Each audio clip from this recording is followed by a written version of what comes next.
There's something more magical about books. They're magical devices that transport us to different places. The fact that we can read a book and find out what someone was thinking 50, 100, 200, 500, 1,000 years ago, I just think that's magical.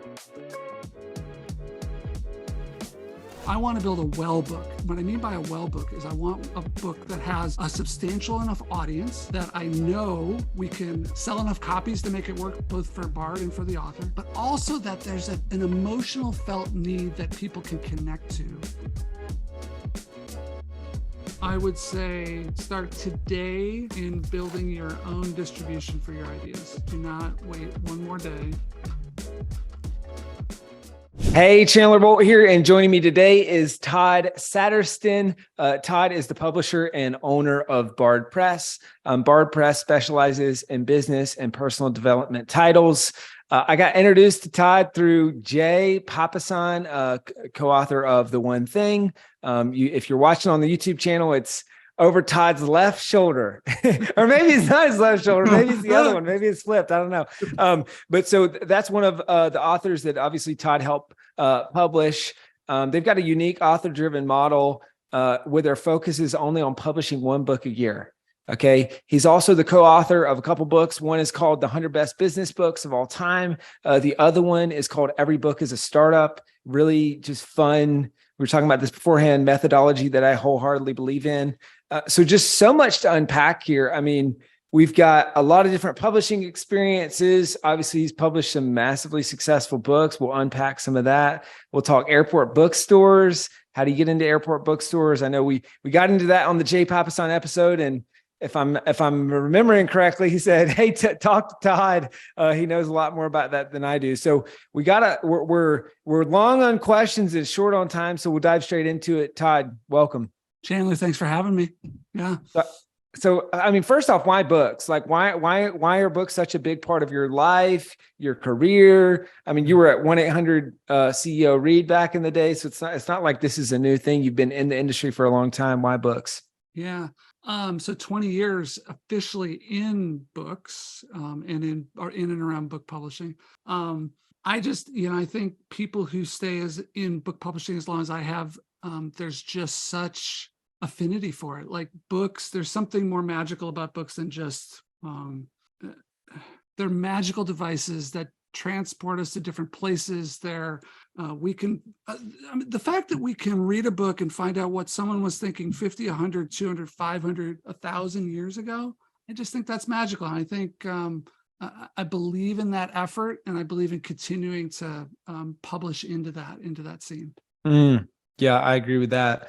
So you've got a background as an engineer, and I want to maybe start there, and maybe this will be relevant for 5 people that listen to this, but maybe there's some things that so shout out all our engineers. But I think there's probably also going to be some other kind of just crossover for people who aren't engineers. But I want to double click on, what did you learn as an engineer that you felt like carried over into book publishing and it's made you really good at publishing and promoting great books? Yeah.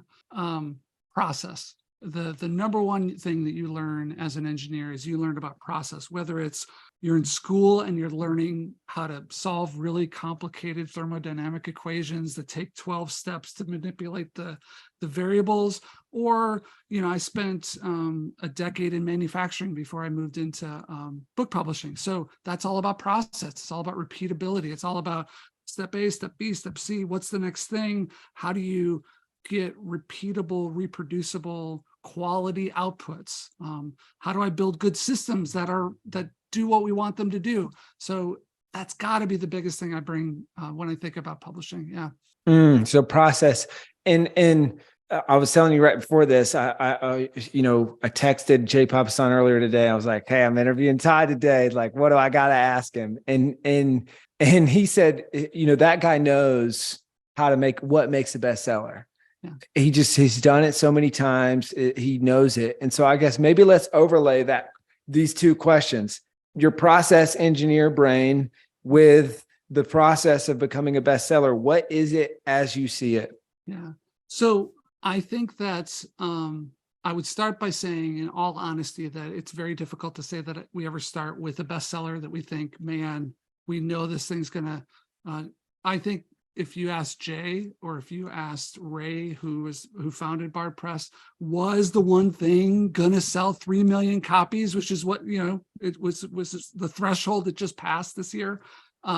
They would have said, yeah, we thought it was going to do good, but you could never predicted that. So what's really interesting for me is I want to build a book that I call it a deep well book. We use bodies of water to kind of describe different kinds of books when we talk about books at Bard Press. So I want to build a well book. And what I mean by a well book is I want a book that has a substantial enough audience that I know we can both sell enough copies to make it work both for Bard and for the author, but also that there's an emotional felt need that people can connect to, a logical and emotional need that people can connect to. I want people to feel like they've got to cross the street, literally still go into a Barnes and Noble or their local indie and go find and ask about the books that we publish. If we can create that kind of book and that kind of buzz, that's the kind of thing that creates success in the long run. So in your mind, that's the most important thing. Absolutely. If we, I love the line, I think it's like Mark McCormick has this line that says, the person who defines the problem the best is the one who wins the sale. So we spend an enormous amount of time in our books thinking about the problem that book is trying to solve. What's the felt need? What's the thing where someone says, oh, right, yes, that is exactly the problem I have. The better I can describe it in the words that the end customer identifies with, the more successful I'm going to be. I'll give you one other example of this. We think a lot about symptoms and then the problem. So the symptom is what someone's going to say. They're going to say, oh gosh, my knee hurts. Well, as we know, there's 3 dozen, 4 dozen, there's 100 things that could be wrong with somebody's knee as to why it's complaining. Not enough movement, a blood clot, torn meniscus. So I want to work on, when we're doing books, I want the person to describe me, what are those symptoms? Like, what does this thing feel like to you when you're trying to deal with this? Oh, it's like this and it's like that. And oh, okay, great. The thing that I think makes books, really good books, magical is when you could say, okay, I understand those symptoms, but guess what? Here's actually the problem. Let me diagnose for you the thing that you're really trying to work on. And here's the problem you need to focus on. And a lot of times that's the only surprise that a good, how-to business book, self-help book needs is the, oh my gosh, I see this problem completely differently than I've ever had before. And then from there you can give solutions, but it's that problem, that symptom to problem piece that we just spend an enormous amount of time on. And so when you're working with an author, do they usually have that defined on the way in, or you work with them to more clearly define it? Yeah, they have a sense for it. And, I'm a big fan of working with people who have been working on a problem for a while. So somebody who's just started a coaching practice or consultancy, usually they're just getting into that piece of really understanding what the symptoms and the problems are. I love working with people who have been working on that problem for 10, 15, 20 years, because when you get into that, you can really clarify that conversation very quickly. And they can very quickly go, oh yeah, the first thing people say are X, but then when I work with them, oh, it's Y that really works for them. So when we can make that arc, a lot of times people don't make that connection, that the importance of defining the problem the right way. But I think it's one of the things that we do really well when we work with authors. That's cool. All right. So I want to do a deep dive into kind of your process at Bard Press and the why behind that process. And so I want to start with the why, like why a book a year? I mean, I think a lot of people I talk about this in my book and publish, right? Like kind of this model of like most book publishers, they're just venture capitalists, but instead of businesses, they're funding books, right? And so, gosh, I'm trying to find the exact page. Yeah, page 28, right? Where you've got this, there's going to be the one unicorn that's going to pay the bills for everything. You've got a bunch of them that are going to have mediocre success, and then most will flop, right? And so if you've got 10 books, one's going to be a unicorn, that's an outsized return, 10 to 100x return on the advance. You've got a bunch that'll, maybe 2x, or not a bunch. You've got 1 or 2, maybe 3 out of 10 that are going to kind of 2 to 3x their return. And then you've got most of them that will, fail to earn back their advance. And so it's, just placing bets, and then let's hope that 1 out of 10 does really well. Right. Maybe even less than that. So I think that's like the traditional venture capital model and the traditional, book publishing model. You guys have taken a totally different approach. As I can see it from where I sit, not knowing under the hood, is, hey, we're going to pick winners because we can only publish one a year. So what's the why behind that? Yeah. So I'm going to offer another metaphor. I think the metaphor that you offered, which venture capital is a good one. I would think that most publishers, I'm just going to change the financial instrument.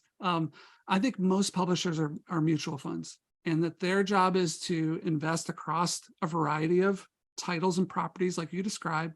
Some are going to do well, some aren't. At Bard, we're a stock picker. And so our bet is that we're going to find the one stock that we think can outperform and do better than the combined effect of, because what are you doing when you're doing that mutual fund piece? What you're doing is you are balancing out spreading it, all of those returns, right? So yes, you've got the unicorn, but I'm balancing out against all the other pieces. So go ahead. No, keep going. Okay. So the piece that I think there's 2 pieces that fit next to this that are really important. One is that the minute that you say you're only going to do 1 book a year, a couple different things happen. One, it means that I can spend the whole year working with that author on that book. Whereas in that other model, whether it's the agent or the editor or the publisher, the amount of time that they've got to be able to focus on each one of those books, if it's 10 books or 20 books or 50 books a year, I can spend an enormous amount of time developing that book. And my hypothesis is that actually better developed books sell better, right? If I'm only doing 1 book a year, I don't have a backlist of 100 titles or 200 titles or 300 titles. I can continue to invest in a book in year 2, in year 3, in year 4, and I can stay with it. So that long-term philosophy to staying with a book over a long period of time also gives me an advantage. The third piece is this. My hypothesis is that I can work with authors and I can make them more successful as people who use books in their business. And by using the books in their business, the publishing venture that we get involved in with them is more successful, but then their businesses are more successful. And by tying those 2 things together, we end up being more successful as Bard, and they, as whatever their endeavor is, ends up being more successful. Cool. That's really intriguing. It almost sounds like, not to, we're throwing so many financial analogies in here, but it almost seems like you're taking the Warren Buffett approach, yes. Right? Or maybe even the Andrew Carnegie. I think they had both, Warren Buffett, I only want to do 1 investment, maybe a year, if that, or, you talked about the kind of the mutual fund or the ETF or whatever approach of just spreading. And, Andrew Carnegie famously says, he's like, diversification is I forget what the exact quote is, but just don't diversify. He says, put all your eggs in one basket and then watch that basket like a hawk. And it seems like you're taking that approach with the books that you publish. Walk me through maybe, so I guess that's the why. Now the how, like, how do you get, Chandler, let me add one more thing to this. So I've been talking about I feel like there's one more piece as you go into like, well, then what do you do? The minute that I say I only do 1 book a year, what does that signal to the market? So I can go to my distributor and I can go to retailers and I say, listen, Bard does 1 book a year. And hey, look at these books that we've done.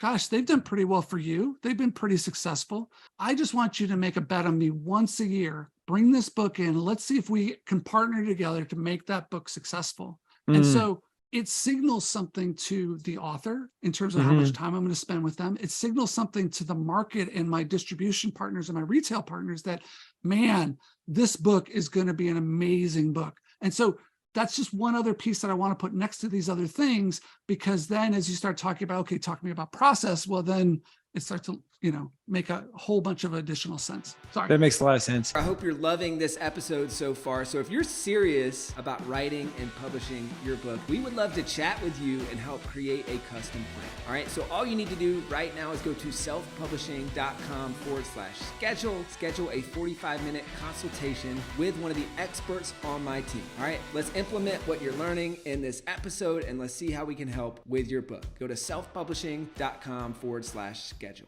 So I guess talk to me about process, kind of what you just said, right? Like how does it work and how do you guys have such a high hit rate with your authors? You alluded to it a little bit of like, hey, I want to integrate it into their business so that then they continue promoting the book and it also makes their business more successful. But what's the process of working with authors? And I know Jay, when we were at, I feel like it was breakfast like a couple months ago or something.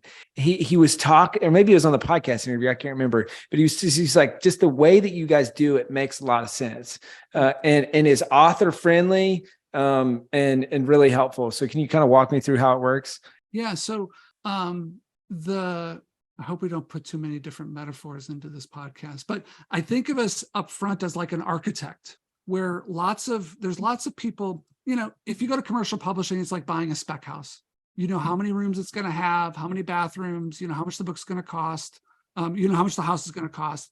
Commercial publishing, very predictable, but you're buying a very particular thing, buying in quotes.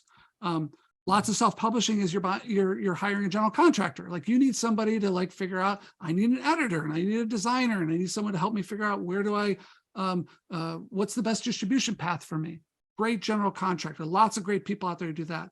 I think of Bard as a design build company. So we're architects and we also build the book with you and we build a launch strategy for you. So the first part of the process is very architectural. Like we're trying to figure out, what does this look like? Usually it takes a year, frankly, because here's what I do.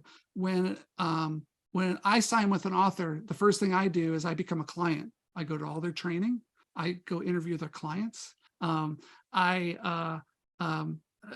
try to immerse myself as much as I possibly can so that I can potentially hear things that the author has just gotten to a point after having done it for 10 or 20 years. They're almost like taking for granted. Like I'm looking all over the place for what's interesting. Like what's that thing? What's the take that's a little different? So that first process probably takes a year for us. And what we're doing is we're building a through line and we're thinking about title and subtitle.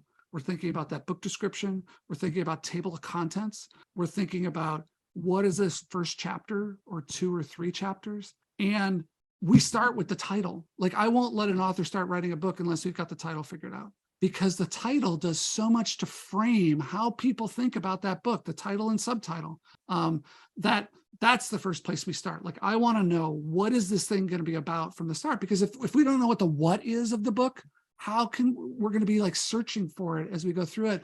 So very engineering-like, lots of planning up front, but when we actually go do the work, we do it quickly. Like most of my authors can actually write their books in 4 to 6 months because we've done so much work up front to be really clear about how to do that.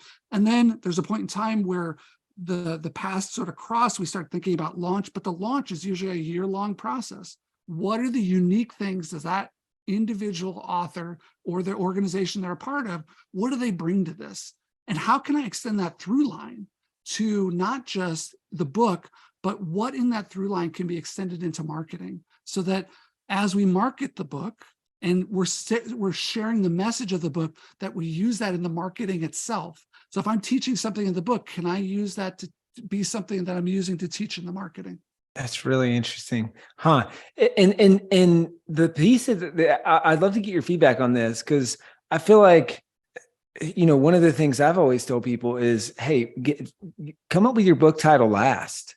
Because I'm like, sometimes your title can be very limiting and you don't write the book that needs to be written. You write your way to the title. Or what we see with a lot of authors is just like, they'll spend so much time trying to figure out their title. And what they really should be doing is working on the book and getting their draft done. So I guess what is your thought process? Like, why do it first? And just what's your take on kind of the different ways that we teach that?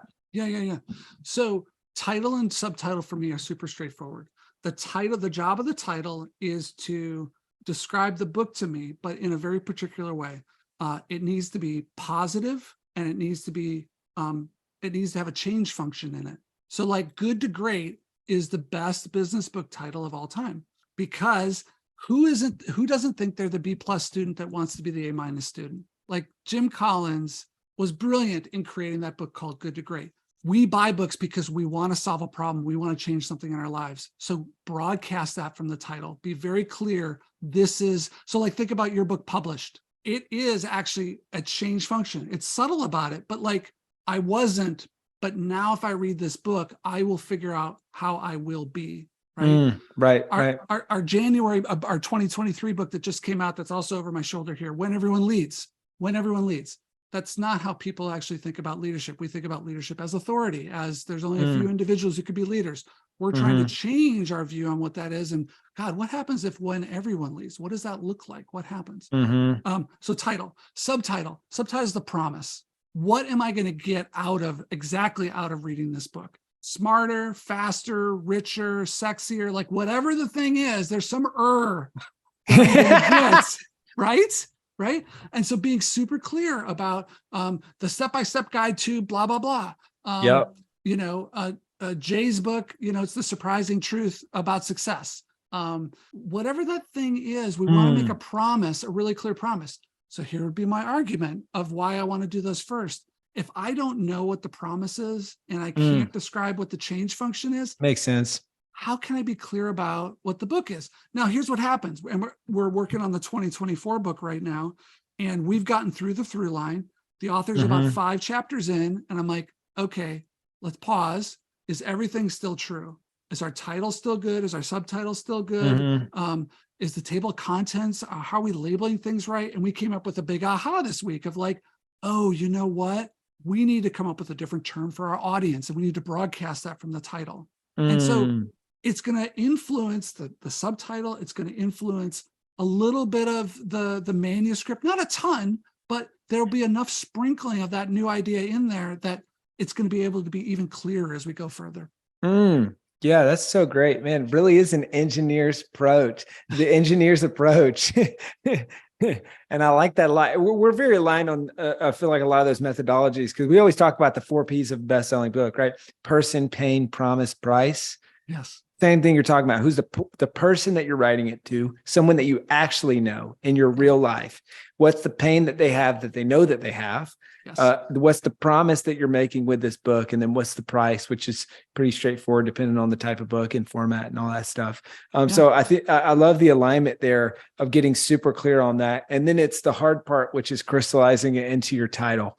And so I think that's probably the common ground is whether you do that at the beginning or whether you do it at the end. You need to be clear on those 4 things, or at least, yeah. Well, I think when you say those 4 things, I would argue, I don't think you may gain clarity. Like you might go from 85 to 95%, right? But I think you want to be clear you want to be at the 85% level on the front side, like table of contents, right?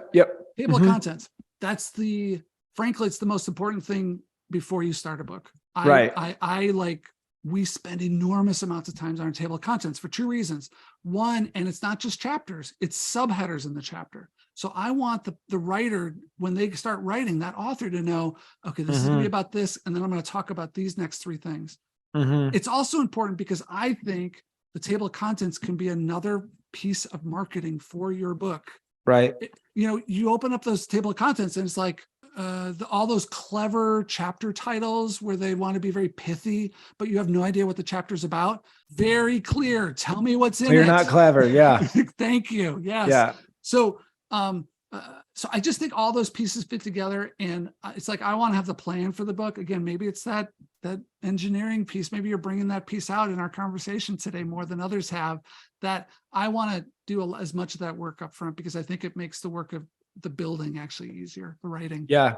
And the better the table of contents, the better the book and the faster it's written. And so I think that's probably the secret weapon behind what you alluded to earlier, which is, hey, once my authors start writing, they get it done in 4 to 6 months, maybe less than that, because you've got a really clear table of contents, which serves as the outline that they can work from.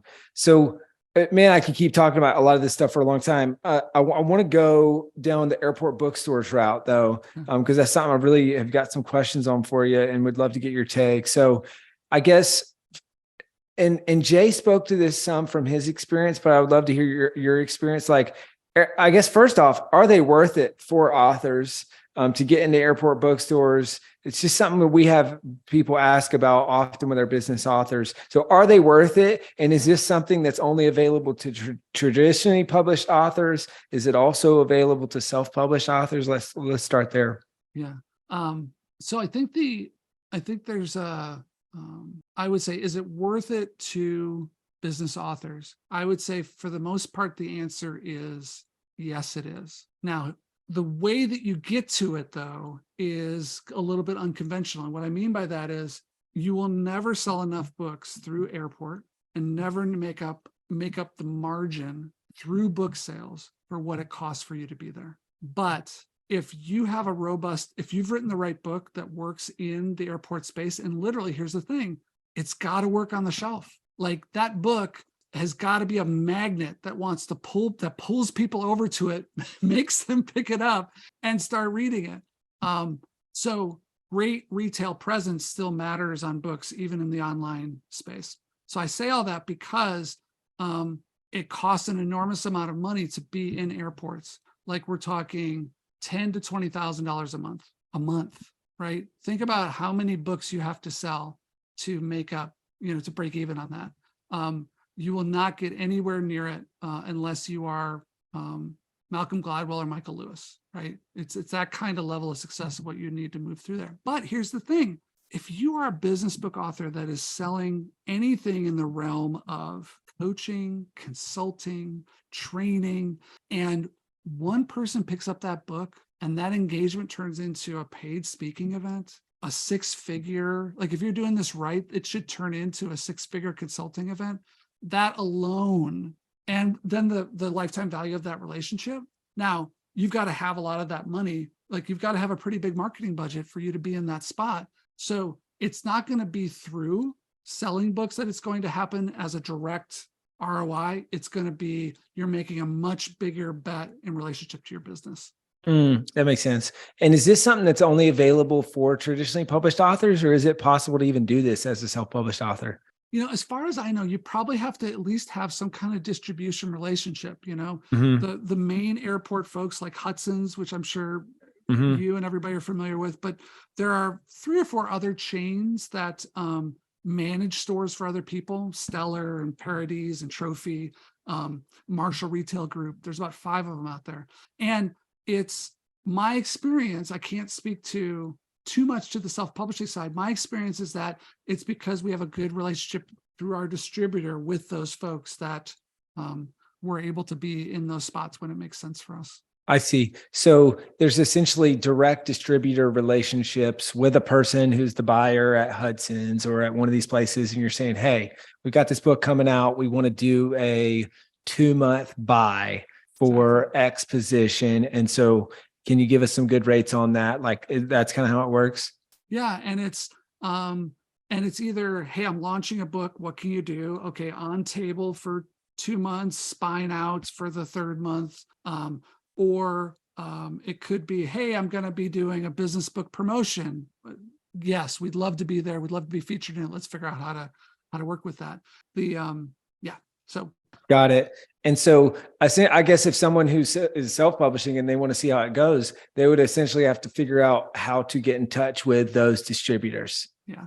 You either got to be distributed or you've got to figure out your route to those buyers who are looking for those pieces. And I think you're going to have a much, much better chance of success through distribution or through someone it could be other people who have that relationship with them. But my guess is going to be, I'm speaking from a little bit of experience, not a huge amount of when I walk into an airport bookstore, most of the time I'm going to see commercially published books with traditional publishers on the spine. Right. It makes sense. And now, so let's say somehow we were able to, go to this distributor, or maybe we're just cold calling Hudson buyers, and we get a price sheet and we say, all right, let's, kind of go from there and figuring out terms. We're going to have, as you mentioned, I mean, 10 to 30, I think you said $10,000 to $30,000 a month. So even if we just did it for a month, then they're probably going to want a longer commitment than a month. So go through that. All right, we want to negotiate. What are the best, what are the best terms in that? Like you mentioned, like face out on the table, spine out. Like, are there any things that, I mean, obviously I'm assuming the better the placement, the more expensive it is, but like, how does that work? And what are the best placements or setups? Yeah. So we've tried all of them over time. We've been doing this for about 20 years. And I don't think what I'm going to tell you is going to be surprising. A shelf at the entrance to the store face out is going to perform 10 times better than literally a book on a table. Like even though there's a stack of books there. So let's say that for a book like ours, we would be happy if in a given week, we were selling 100 to 200 copies. If it was front of store, face out, that'd be awesome, right? When I'm on table, right? So, and you see it all the time. You see those tables and there's a stack of 5 or 6 books and what are there, maybe 20 books on the table. And you're kind of going, oh, let me look here. Let me check all those out. It turns out we end up selling about half as many in that space. So it's 25 to 50 books a week. The minute that I go into a situation where I'm either face out somewhere, maybe in the back of the store, or I go to spine, my performance drops again. So, retail placement, like when you talk to folks who do retail placement for a living, like I'm just living out all the experience they always tell you, man, front of store is best, face out, like being able to be seen next best. Like a spine, I'm going to sell 5 copies a week or 2 copies a week. Oh, interesting. So, and like you said, so it's, to me, it's like the only way in, and this is what I advise my authors is, only buy the best space, spend the money and buy the best space, because the spine out location, you're not going to get the sales movement, which means you're not going to create enough opportunities for that other stuff that we want to have happen. Yeah. Have you ever tried to donate books? Like, is that something that airports would ever entertain? Is like, hey, I'll give you 1,000 copies. I'm not going to pay for placement, but I'll give you 1,000 copies. You sell them, you keep, like, do they do that? The value of the space is even higher than that. Ah, I see. So their take is, hey, I'm either going to sell this space to you or I'm going to sell it to someone else. That's so correct. the delta is not worth it for them of if they would buy them. Because, well, actually, I'll ask a follow-up. If you're paying $20,000, $10,000. Yeah, yep. 10 grand. So if you're paying 10 grand, are you also giving them the books, or they're buying those books at wholesale? They're buying those books at wholesale. And I see. You are getting, there's revenue coming back through it. Like it's going to be just like a sale, like you did through Barnes and Noble or an Indie or Amazon. So same terms. So there is some revenue coming back from that. Oh, interesting. Okay. But let's do that math, right? When it's all said and done, after you have to pay everybody, how much is left? $5, $3, like somewhere in that range. Now go do the math back against that $10,000 placement. I've got to sell 2,000 copies a month just to break even. So love the fact that yes, there's revenue coming back through that, but not enough through the wholesale piece, but not enough to, cover the high end, to cover the best kind of placement that you can get when that makes sense. Spaces. I mean, because let's say you're selling at wholesale. I mean, what's common at selling for wholesale? Half? Yeah. So I guess if you're doing a $10,000 paid placement, it's really about $5,000. Is that how the math works out? No. So think about it like this. Let's say I paid 10 grand to be front of store at Hudson's for a month. Yep. So 10 grand, I'm literally going to write them a check for 10 grand. They're going to send me a bill. They're going to say, you owe me 10 grand. Right? Yep. What's going to happen on the book publishing side is that they're going to sell books. So let's say that my math was good. Let's say I was doing really, really well, and I was selling 250 copies a week. So I might sell 1,000 copies over that month. I might make $5,000 that trickles back through the distribution chain. Right. Yeah. But I still didn't make back the 10 that I paid. There was a net loss That of makes $5 sense. That grand makes there. sense. Okay. I don't know why I was thinking like That's apples okay. to apples No, now. no. It's all good. That makes a Yeah. lot of sense. Yeah. Because I guess I was thinking in the form of they're buying $10,000 worth of books, but that makes a lot. They're only so you're getting there. Hey, here's 10 grand, and they're only buying. All right, you know, 10 books a store, 50 books a store, or Right. whatever the They're thing probably, is. and this is the tricky part about it. This is one other piece that as people are thinking about it, whether it's self-published or commercial authors are thinking about it, is that, you know, they might buy 1,000 books, like you just said, stack on each one of these tables. They're going to put them in, you know, 100 stores, 150 stores. Anything that's not, what they do is they keep reordering to make sure that that stack is always 5 or 6 high. When the promotion's over, all those books get returned back to you. So you might have had the sales out the door. You certainly had some retail sales as the result being there, but they're also not, you know, that 1,000 copies essentially also comes back to you in a return, which, you know, sometimes, you know, can hurt a little bit. For sure. Yeah. Man, this is so great, Todd. I love just nerding out on all this stuff with you. Couple final questions. Yep. First one would be knowing what you know now, you know, from lots of book experience on the publishing side of things, and then obviously as on an author side of things, publishing 2 books yourself. What advice would you give to the Todd from 2 books ago and many moons ago before you even got into this world, and the other Todds that might be listening, thinking about writing and publishing their first book? I would say start today in building your own distribution for your ideas. Start today. Like, do not wait one more day.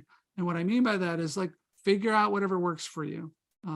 If it's an email list, if it's TikTok, if it's YouTube, like figure out whatever that mechanism is.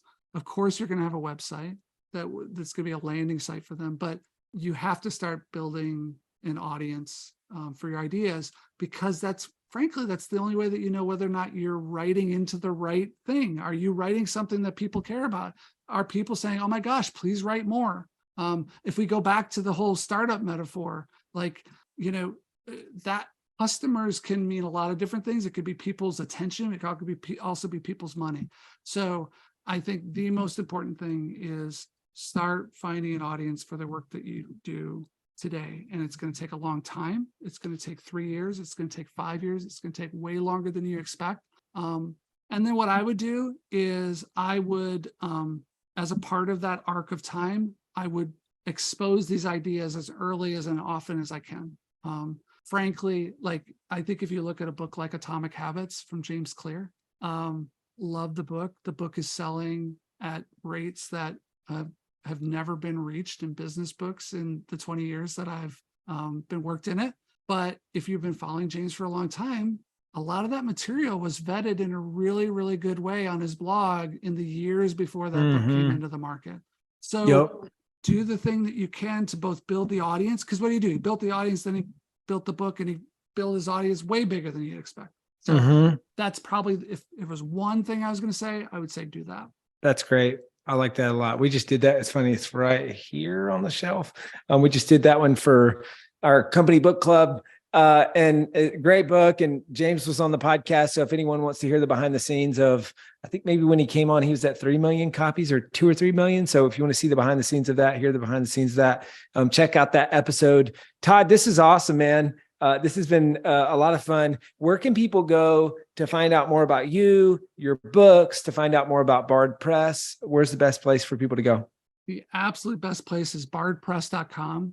We've got a website that has all of our books. There's an email newsletter at the bottom of the page you can subscribe to keep up to date with both information and updates. All our books are there. We've got a blog where we're always talking about sort of our view on publishing. Best place to find us. Awesome. Todd, appreciate it. Thanks so much. Thank you so much for watching or listening to this episode of the Self-Publishing School podcast. I know there's so many places that you can be spending your time. There's other podcasts that you could be listening to, YouTube channels that you could be watching. So thank you so much. It means the world. Now, I want you to do 3 things right now if you found this episode helpful. I don't know if you know this, but we've got a YouTube channel. It's a companion channel to this podcast. All the video versions of the episode are on the YouTube channel. So number one, subscribe to the YouTube channel. Number two, if you're listening to this podcast wherever, whether this is Spotify, Apple Podcasts. Number two, I want you to subscribe to this podcast right now so you don't miss a future episode. And then number three, this is probably the most important, leave a review on the podcast. All right, reviews are super important and help this podcast get discovered by other people. So number three, leave a review on the podcast. Thank you so much. I'll see you in the next episode.